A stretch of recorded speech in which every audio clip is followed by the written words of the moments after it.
সুপ্রিয় দর্শক, আসসালামু আলাইকুম। কেমন আছেন আপনারা? নিশ্চয়ই ভালো আছেন। আজকের ভিডিওতে আপনাদের সবাইকে স্বাগত জানাচ্ছি। আজকে আমি আপনাদের সাথে শেয়ার করব নর্মাল ডেলিভারির জন্য দুটি গুরুত্বপূর্ণ কৌশল। তাহলে চলুন মূল ভিডিওতে যাওয়া যাক।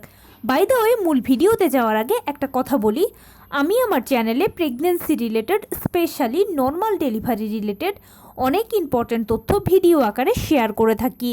এই তথ্যগুলো আমার পার্সোনাল এক্সপিরিয়েন্স ও আমার ডক্টরের সাজেশন থেকে নেওয়া।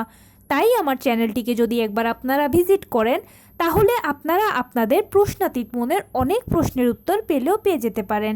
এবারে চলুন মূল আলোচনায় যাওয়া যাক। আমি শুরুতেই বলেছি আজকে আলোচনা করব নর্মাল ডেলিভারির জন্য খুবই গুরুত্বপূর্ণ দুটি কৌশল সম্পর্কে। দেখুন, আমরা সবাই জানি যে নর্মাল ডেলিভারিটা সিজারের তুলনায় ভালো। কেননা সিজার হচ্ছে একটা ছোটোখাটো অপারেশনের আগে পরে বিভিন্ন ধরনের ঝুঁকি, সাইড ইফেক্টস তো থাকেই, সেই সাথে সিজারিয়ান পেশেন্টকে সারা জীবনভর কিছু না কিছু রোগশোক বহন করতেই হয়।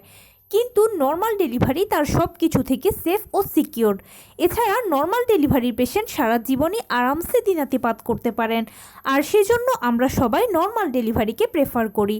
কিন্তু শুধু প্রেফার করলেই হবে না, নর্মাল ডেলিভারির জন্য আপনাকে কিছু কৌশলও শিখতে হবে বা কিছু কাজ করতে হবে। এখন চলুন বলছি গুরুত্বপূর্ণ সেই দুটি কৌশল সম্পর্কে। দেখুন, আপনি যদি সত্যি সত্যি চান যে আপনার ডেলিভারিটা নর্মালে হোক, তাহলে অবশ্যই অবশ্যই অবশ্যই আপনাকে নিয়মিত হাঁটাচলা করতে হবে, ব্যায়াম করতে হবে। দেখুন, আমরা অনেকেই আছি শুয়ে বসে থাকতে পছন্দ করি। স্পেশালি যখন আপনি নবম মাসের গর্ভবতী হবেন বা আছেন, তখন দেখবেন যে নবম মাসে শারীরিক ব্যথা বা কষ্টগুলো বেশি বেড়ে যায়, আর সে সময় শুয়ে বসে থাকাটাকে আমরা একটু আরাম বোধ করি, আর সেজন্য শুয়ে বসে থাকতেই পছন্দ করি বা থাকি। কিন্তু এই জায়গাটাতেই সবথেকে বড় ভুল হয়। কখনোই কখনোই কখনোই আপনি যদি নর্মাল ডেলিভারি চান, তাহলে শুয়ে বসে থাকা যাবে না। সেটা যে কোনো ট্রাইমেস্টারে হোক, স্পেশালি নবম মাসে হোক। অবশ্যই সবসময় প্রতিদিন সকালবেলা ঘুম থেকে উঠে 30 মিনিট হাঁটাচলা করবেন, সেই সাথে কিছুক্ষণ 10-15 মিনিট বাটারফ্লাই স্টাইলে বসে থাকবেন। রাতের বেলা ঘুমোতে যাওয়ার আগে 30 মিনিট হাঁটাচলা করবেন, 10-15 মিনিট বাটারফ্লাই স্টাইলে বসে থাকবেন। এই দুটো মাস্ট। এছাড়াও সারাদিনে যেরকম যা সময় সুযোগ অনুযায়ী আপনি হাঁটাচলা করবেন, নিজেকে সেফ ও সিকিউর রেখে যতটুকু সম্ভব হালকা পাতলা টুকটাক ব্যায়াম করবেন। আর যদি না পারেন, তাহলে শুধু বাটারফ্লাই স্টাইলে বসে থাকা আর হাঁটাচলা করলেই আপনার জন্য এনাফ।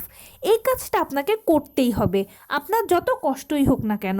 যদি নর্মাল ডেলিভারি চান, তাহলে অবশ্যই নিয়মিত হাঁটাচলা করতে হবে, টুকটাক বাটারফ্লাই স্টাইলে বসে থাকতে হবে। এরপরে লো কমেট ইউজ করতে হবে। বর্তমানে আমরা করি কি, হাই কমেট ব্যবহার করি, কিন্তু যদি নর্মাল ডেলিভারি চান, তাহলে প্লিজ লো কমেট ইউজ করবেন। কেননা আপনি যখন লো কমেট ইউজ করবেন, তখন যেটা হবে যে আপনার দুটো পায়ের পেশিগুলো মজবুত হবে, ফাঁক হবে। এতে যেটা হবে যে বাচ্চার ডেলিভারি হওয়ার সময় আপনার কষ্টটা অনেক কম হবে। দ্বিতীয় যে গুরুত্বপূর্ণ টিপসটা দেব, সেটা হচ্ছে অবশ্যই যদি নর্মাল ডেলিভারি চান, তাহলে তো আপনারা সবাই জানেন যে সুস্থ মা সুস্থ বাচ্চা সমান সমান নর্মাল ডেলিভারি। আর সেজন্য আপনাকে নিয়মিত পুষ্টিকর খাবার খেতে হবে। ভাত, মাছ, মাংস, ডাল, রুটি, হলুদ ফলমূল, সবুজ শাকসবজি, লাল জাতীয় খাবার, ওমেগা 3 ফ্যাটি অ্যাসিড সমৃদ্ধ খাবার, কুসুম গরম দুধ, নিয়মিত 2টো করে ডিম, এবং স্পেশালি নর্মাল ডেলিভারির জন্য কলা, খেজুর, বাদাম, এই ধরনের খাবারগুলো বেশি বেশি করে খেতে হবে। আপনি যখন এইসব পুষ্টিকর খাবারগুলো নিয়মিত খাবেন, তখন যেটা হবে যে আপনি পরিপুষ্ট থাকবেন, আপনার শরীরে পর্যাপ্ত পরিমাণে শক্তি থাকবে, পুষ্টি থাকবে। আর নর্মাল ডেলিভারি ক্ষেত্রে এটা কিন্তু খুব গুরুত্বপূর্ণ। এবং সবথেকে ইম্পর্ট্যান্ট লাস্ট যেটা বলবো, সেটা হচ্ছে মানসিক স্বাস্থ্য। আপনার মানসিক স্বাস্থ্য ভালো থাকতে হবে, মানে আপনাকে অবশ্যই মানসিকভাবে শক্তপোক্ত থাকতে হবে, মানসিক জোর থাকতে হবে। আপনি সবসময় সর্বদা নিজেকে এটাই বোঝাবেন যে এত মানুষ প্রতিদিন যদি নর্মালে বাচ্চা জন্ম দিতে পারে, আমি কেন পারবো না?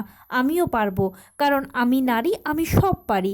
এছাড়া একটা কথা সবসময় মনে রাখবেন যে নর্মাল ডেলিভারি যা যা প্রসেস আছে, সব কিছু আপনি অবশ্যই সহ্য করতে পারবেন বলেই উপরওয়ালা আপনাকে মা হওয়ার তৌফিক দান করেছেন। কেননা এরকম অনেকে আছে যে হাজার চেষ্টা করেও এখনও মা হওয়ার সৌভাগ্য অর্জন করতে পারেনি। আপনি পেরেছেন, কারণ আপনার ভেতরে সেই শক্তিটা আছে। তাই যেহেতু আপনি মা হওয়ার শক্তিটা অর্জন করেছেন বা মা হতে পারছেন, তার মা হওয়ার জন্য বা ডেলিভারির জন্য যা যা প্রসেস আছে সেগুলোও সহ্য করতে পারবেন। এভাবে নিজেকে সবসময় প্রস্তুত রাখবেন। এছাড়া আপনি নিজেই নিজের সবথেকে বড় ইন্সপিরেশন, তাই নিজেকে মানসিকভাবে শক্ত রাখবেন। আপনি যদি এই টিপসগুলো ফলো করতে পারেন, এই কৌশলগুলো অবলম্বন করেন, তাহলে ইনশাল্লাহ আপনার নর্মাল ডেলিভারি হবেই হবে। তো এই ছিল আজকের ভিডিও। কেমন লাগলো বলুন? যদি ভালো লেগে থাকে ও হেল্পফুল হয়ে থাকে তাহলে প্লিজ লাইক, কমেন্ট, শেয়ার করতে একদম ভুলবেন না। আর সেই সাথে আমার চ্যানেলটিকে সাবস্ক্রাইব করার বিনীত অনুরোধ রইল। পাশে থাকা বেল আইকনটি ক্লিক করে দেবেন যেন আমি ভিডিও আপলোড করার সাথে সাথে আপনারা নোটিফিকেশান পেয়ে যান।